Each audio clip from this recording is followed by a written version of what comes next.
Hiya. Today I wanted to talk about why we're here.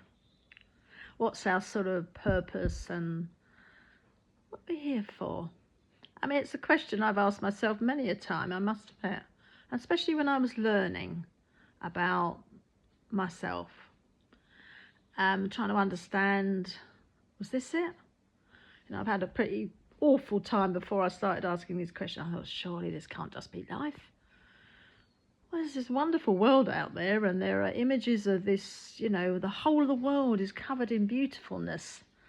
And surely humans weren't supposed to have just such a dreadful time. So, of course, I started on the journey, really, of finding out who I was, what I was made of. Was it just stardust? No, of course it's not. It's much more than that. It's much more exciting. And that has led me to all sorts of things. Well, more healing, learning about healing, and learning about, unbelievably, that with our hands this energy is drawn from somewhere, like when we breathe, and this energy we draw can actually help people just by touching them. Unbelievable. Touching their head or having their hands here, you can actually feel this heat or cold or whatever it is, and what I feel maybe not anything like what the person feels.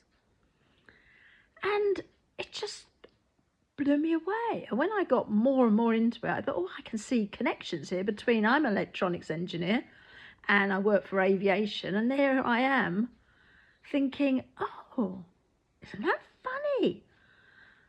I switch things on and then I have to test them and make sure they're working all right. And when they don't, I have to fault find it. And when I'm fault finding, I might have to go all over the place because there's all sorts of connections. So when I looked at the body, I thought, well, the chakras, you've got one at the top here and one here, one above your heart, one above your sort of belly button area, then a bit lower down sort of in the reproduction organs, and then a bit further on between right sort of near your knees, between your hips and your knees, and then obviously down to the ground. I thought, well, they're a bit like, I suppose, plug-in points that, if I was making a massive cable form and having to check that it all worked, and that cable form was then going to go into a computer or your handset, for instance, then I can understand that. I thought, yes, of course it would. Things wear out, they break down. I drop my phone on the floor a few times, and then something doesn't work quite well on my phone. All sorts of things. I thought, this is interesting. I can see sort of comparisons between these chakra points and how my body is as to how I work. And then and even if I hadn't been in electronics, I've sort of likened it to getting the bus and the bus map. The bus has a bus station, and you get on a bus and you go somewhere. And then you get off, and if it goes wrong because there's been an accident or a road work or something, the bus has to take a different route. And that's how energy flows. I thought, well, isn't this fascinating? It's not as difficult to understand as I first thought. But how did we, our souls, decide what role we were going to play and come here? And then now that we're here, and they say we have a veil around us, so like an amnesia, scientists talk about this as much as anyone else does. Well, why do we have that then? What would be the purpose of that? Surely if we'd sat on the snowy white cloud and looked down as an angel and gone, I'm going to be Carol and I'm going to run healergize.com and I'm going to do healing, why would I need amnesia if that's what I've picked to do? What on earth would amnesia help with? And that's what people have been saying for centuries, that we can never remember what we came for. I'm not too sure that's true. I think as children growing up, some people see spirits, some people don't, some people can chat to what we can't see. Well, they can see. Just because I might not be able to see, or their parents not be able to see, doesn't mean to say they can't be doing it. If they're chatting to someone, they're chatting to someone. It should just be an acceptable part and encouraged. They're chatting to somebody. I mean, a genius, you can't see they're a genius until they start doing something. And they may be able to paint something. And you're like, wow, how'd you do that? And you try and you try and you can't do it, but they're called a genius. And we know, like Einstein, for instance, was a genius because he could work math out. Unbelievable stuff. And made suggestions that this was possible. In the 50s, he was making suggestions. There was something called quantum physics. And now quantum physics is breaking boundaries from even the last 3 or 4 months. It's now everywhere. Everyone's using it. People now heal in quantum physics. I'm sorry, lovelies. People have been healing from the day we were born, but you can call it quantum physics if you want to. You can call it whatever you like. It gives it a name and we all follow it. But the part is, it's always been there. No one had amnesia, but there was, when we arrived and started to grow up as children, we were then taught how to read and write from whatever country so that we could connect with people. We could talk to people and we could write things down, take notes. And then we learned how to live in our societies and what the rules and regulations were of the societies we were born into, the families we were born into. Everyone started to teach us things. There were religions that you needed to know about. There were buying and selling you needed to know about. How did you make things? How did you play with things? And all these things came in. Therefore, everything that we came to do, we got distracted from. And really, it's not so much an amnesia, it's distraction. Distraction here, distraction there. And then what comes along is we don't want to be different. Because when we're different, we don't have friends. We don't want to be outcasts of our society. We can come that way quite innocently by being bullied, and then we become an outcast. Because again, people always want to be in with the bullies. Not particularly because they are, but they don't want to be bullied, so the only way to be in with the bully is to make sure you're friends with them. If you're not a friend with them, unfortunately, you're on the outside. And that goes on through life. But still, it's very difficult to find your purpose. Now, your purpose is you. There was only one person that you really, really had to look after, and that was you. That's got nothing to do with being selfish or anything else at all. If you look at yourself as you're sitting down, standing down, reading this, listening to this video, what is keeping you alive? Is it your heart, your lungs, your liver, your kidneys? What's making you sit up and stand and walk? What reaches out to pick up a cup? What reaches out to cook the dinner? What thinks about cooking the dinner? It's not you, strangely enough. You are a soul. S-O-U-L is a soul, and that is pure light energy. It sits anywhere between white and black. And normally it sits in the center colour of the chakras, around yellow, green, orange, around that side. But that's who you are. That's not who your body is. Your body was functioning when the planet started to evolve. And you're made up of all of the earth and the universe functioning to keep you alive, which makes you and every single person the ultimate in intelligence. It's amazing that every single one of us, regardless of what we look like, what our skin colour is, how our bodies are formed, we are all super intelligence at the same intelligence. Because our bodies are phenomenally working as a collective.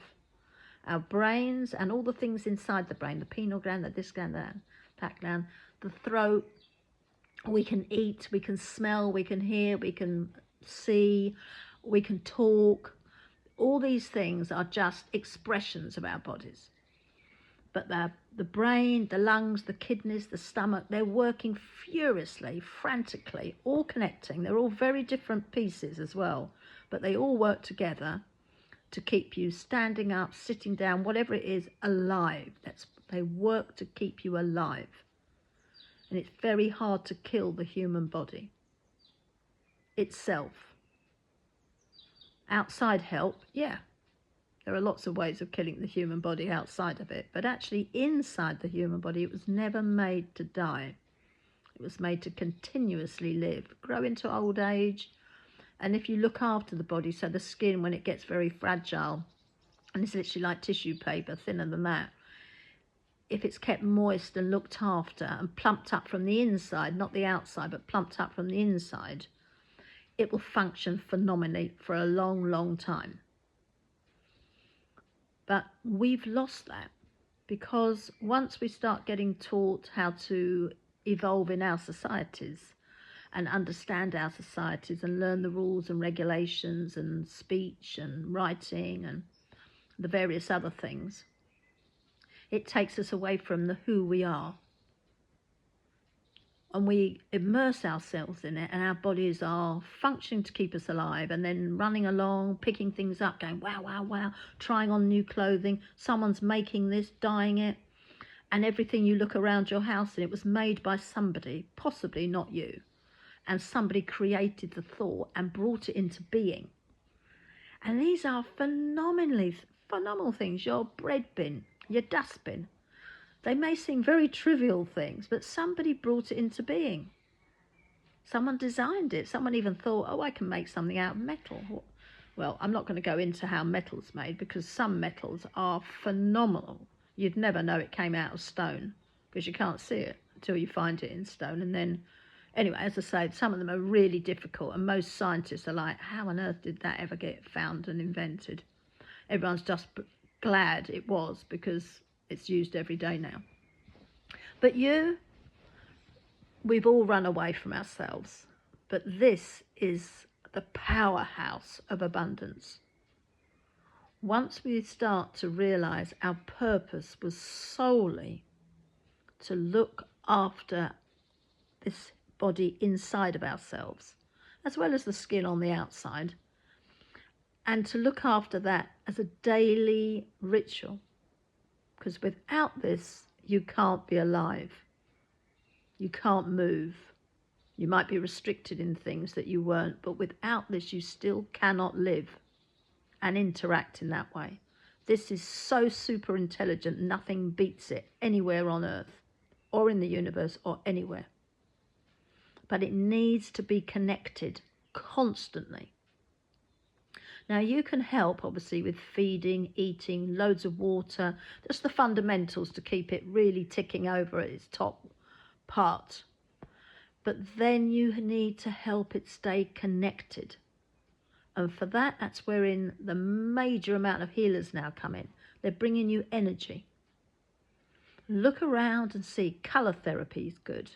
People who understand colour, doesn't necessarily have to be colour therapy, but you might go to someone, and when they're drawing in whatever energy is needed, that energy will be what you need to keep you functioning. Massage is hugely important. I will do a video on how to massage yourself and get the optimum out of you, but you will need to go for back massages and things like that, but I will do a video on it so you have an idea of how to get the best out of yourself. But this is about you and your purpose. And your purpose is to look after what's underneath the skin and works night and day, 24/7, to give you the outside experience. And that's payback. You function to look after your whole of your inner body at its absolute best. Don't put it into stress. Don't put it into depression. Don't put it into any of those things. It will guide you out of it. But once you've healed through guidance your body, your outside world will change automatically. So your body was built, we're not going to go majorly back millions of years. I'm only going to take you back 12,500 years ago to the Younger Dryas.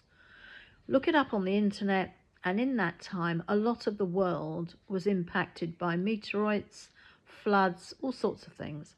Now, they caused most of humanity to suffer huge trauma. In that trauma, people were drowned, upheaval in the earth. They had to move from where they lived to other places. And at that time, science and people's living standards were off this planet, far greater than we have today.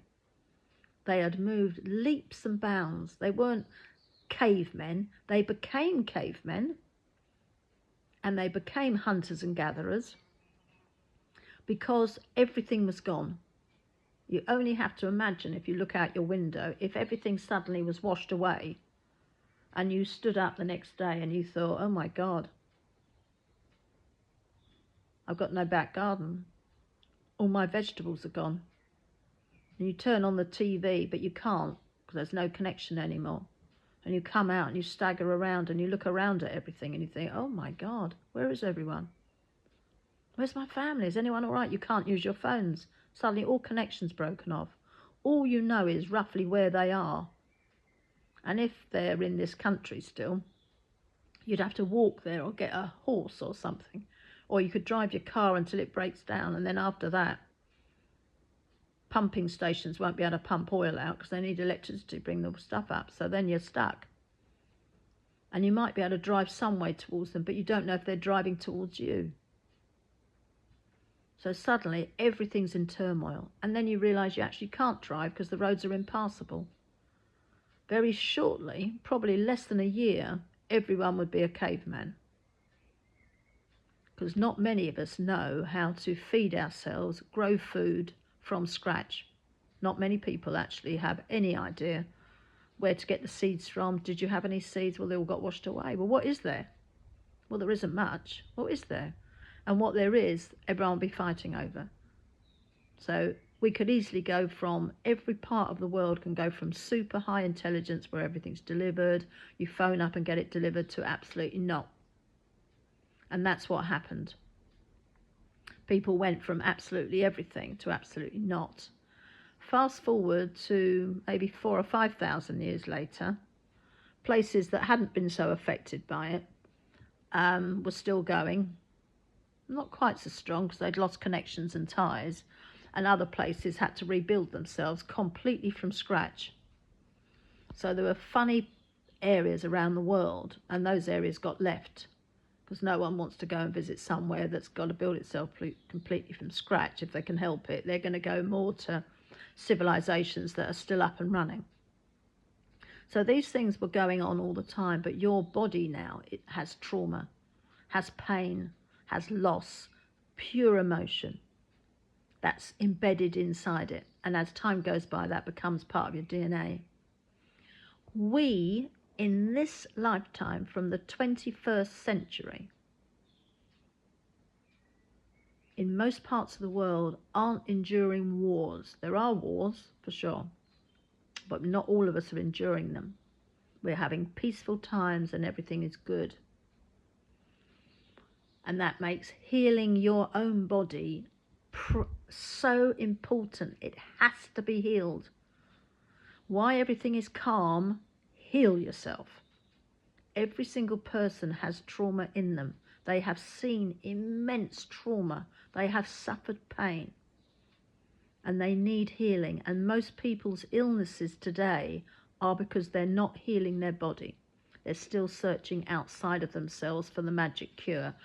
If that magic cure hasn't happened yet, go alternative, which is holistic.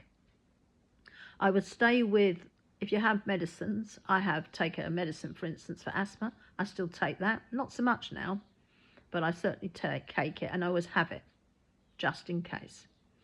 So still keep all your medicines going, still visit the doctor, but try an alternative. And please do not tell a holistic healer, oh, you can't heal me, I've got arthritis, look at it, I've been going to hospital for years.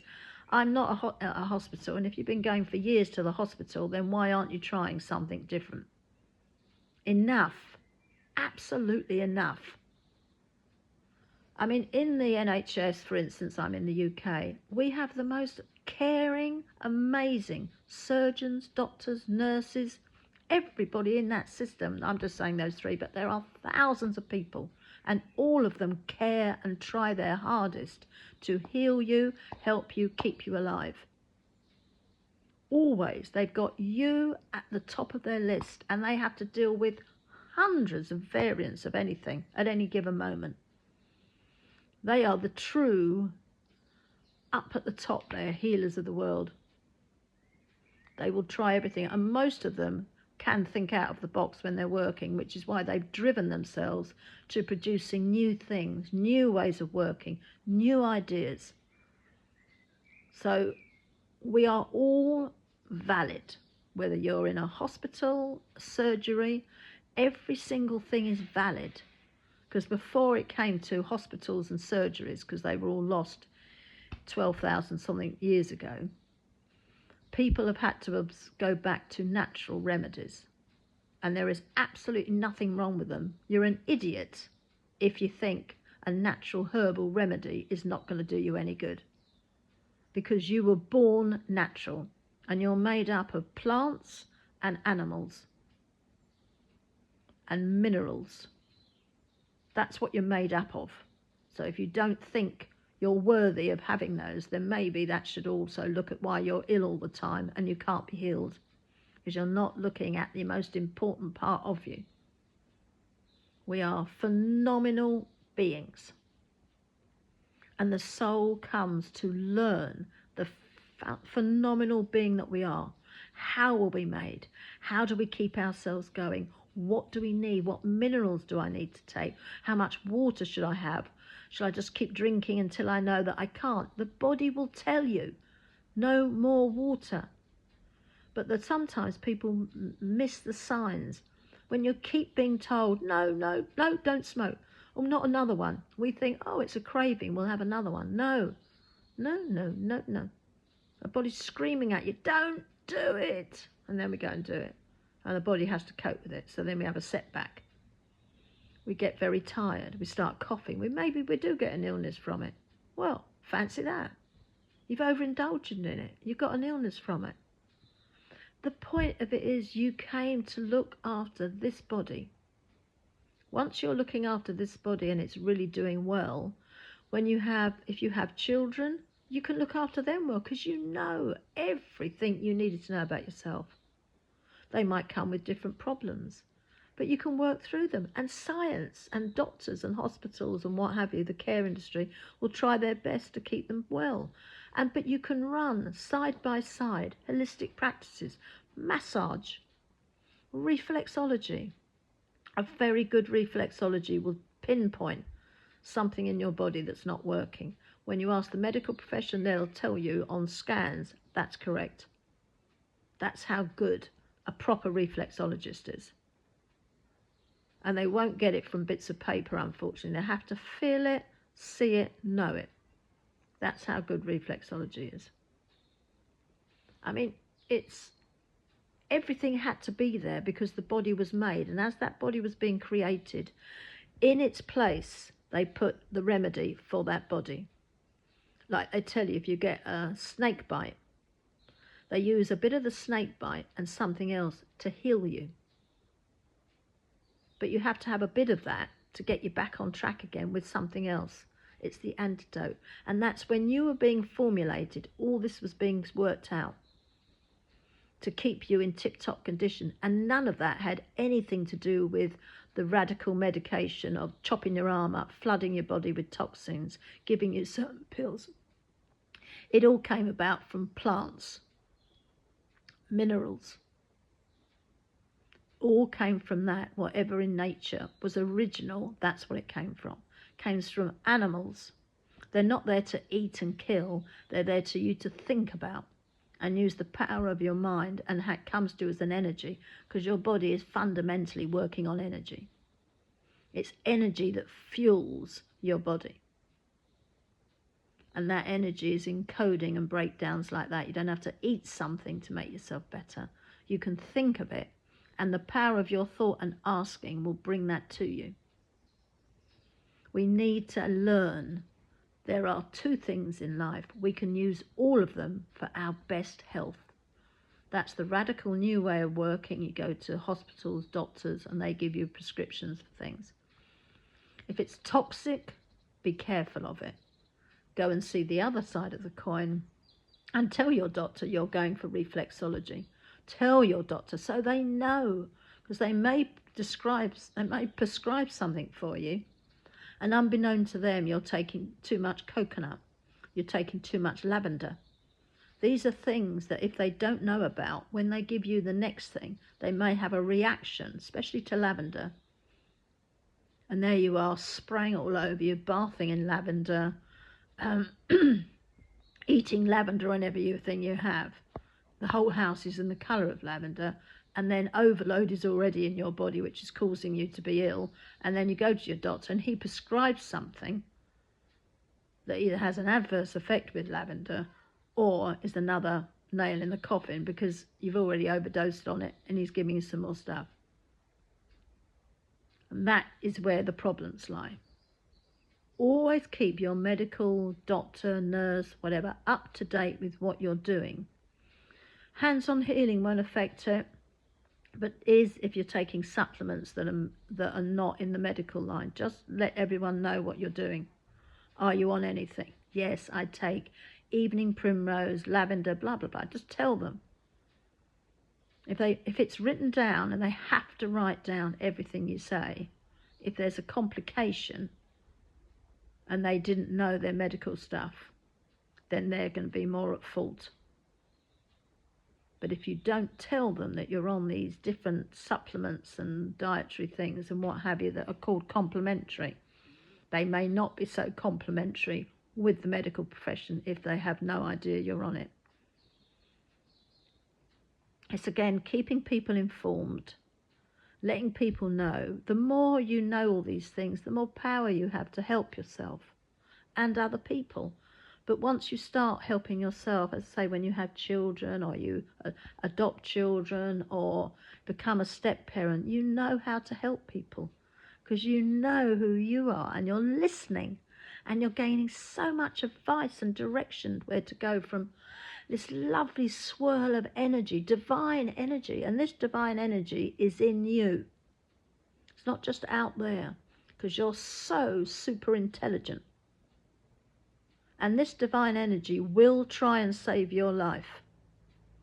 It can't stop the earthquakes because if the earth needs to change, the earth will change. And the reason it's changing is to keep humanity alive on it, as the planet alive. It may be running out of resources because no one's feeding it anymore. No one's giving any new earth onto it, so it has a volcanic eruption to put minerals back into the earth to keep the planet alive. Big floods, movement of minerals, movement of anything, sediment. That's what it's all about. It's not aimed at killing anyone. We just happen to be in the way. But we can, if we were more in tune, we'd be, oh God, I think there's something going to happen. I've got to get to higher ground. Your body would tell you that. It's so fascinating once you start really paying attention to you and helping you become who you should be. And then from all this, although this seems like a lot of work, and then you might think, well, what am I getting out of it? What you're going to get out of it is your life will change. Suddenly, everything outside of your life will change. You'll see things clearer, you'll understand things clearer, information comes to you faster. And with that knowledge, you will gain abundance. You'll go for a better job. You'll work in a field where everything is better. You'll meet people and instantly know whether you're going to get on with them or not. You'll approach people and ask them the direction. You might have thought, I was going to approach that crowd. Actually, I'm not. I'm going to go to that crowd. And the crowd you think you're not going to go to, but eventually you do, turns out to be the winning crowd. Good fun, a good laugh, and you think, oh my God, I looked at them as judgmental, but actually they turned out to be such a laugh. They got you on the right train, they get you help here, all sorts of things. But you'll do that more often when you know what's in here, because you'll be guided to sit with the right people, meet the right people, prompted to go and ask help from the right people. Your life gets easier and better all the time, and you realise that money isn't just the only form of abundance. Having a peaceful, calm, wonderful life is abundance. Most people are after that, but they think money will drive it to them. Money makes things a lot easier because everyone's paying bills and things. But life in you becomes becomes a lot easier when you start realizing you're being guided here. Meet this person, take that. Don't listen to that anymore. Go and do that. It's all very quiet, but your body will just lead you there naturally. And then you'll realize that as that happens, and you're taking notice, and your body will give you some tests, because the journey your body is going to show you is going to be absolutely phenomenal. And it will give you tests and make you struggle a little bit, but it will watch how fast you recover from that. And if you recover from that and take absolutely no notice in the end and think, oh no, my mind's telling me I need some fear here, I don't want to do that, but my body's saying to me, no, go on, see what you can do. Live in the moment, see what you can do. And when you start following those bits of advice, oh my God, I cannot tell you how much you change. It is just the most wonderful thing. Honest to God, I know, because I've done it. I've got the most wonderful house. I built a garden in 2 years. I'm in the middle of a pond, making a pond myself. My garden's lush. It was just all grass when I arrived here. You know, I know it works. I've met loads of people. I chat to people I've never even met, and they'd tell me, I ask directions to people, and then I might be on a train. I get chatting to someone because I know I've gone the wrong station. I ask, and they say, oh, come with me, I'm going there. Oh, actually, I'm going all the way to where you're going. We'll have a chat on the way, and we have the most amazing chats. And I get there, and the time flew by.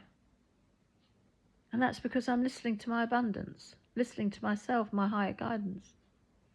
I'm not seeking outside of myself. I'm seeking inside of myself. And my journey and my whole day turns out to be one of absolute, oh God, it was amazing. So look after yourself, and we'll talk again next time. Please leave comments, and if there's something you want to know about, leave a comment. I can come back to you. I don't have many followers. It's not as if I'm trying to answer to 2.5 million people. I'm only going to be answering to one. Let's keep it that way, actually. Let's not get into the millions, because you can't answer everyone, can you, when you've got all these followers? I think I've got 8. Have I got 8 followers? Something like that. You could be the 9th.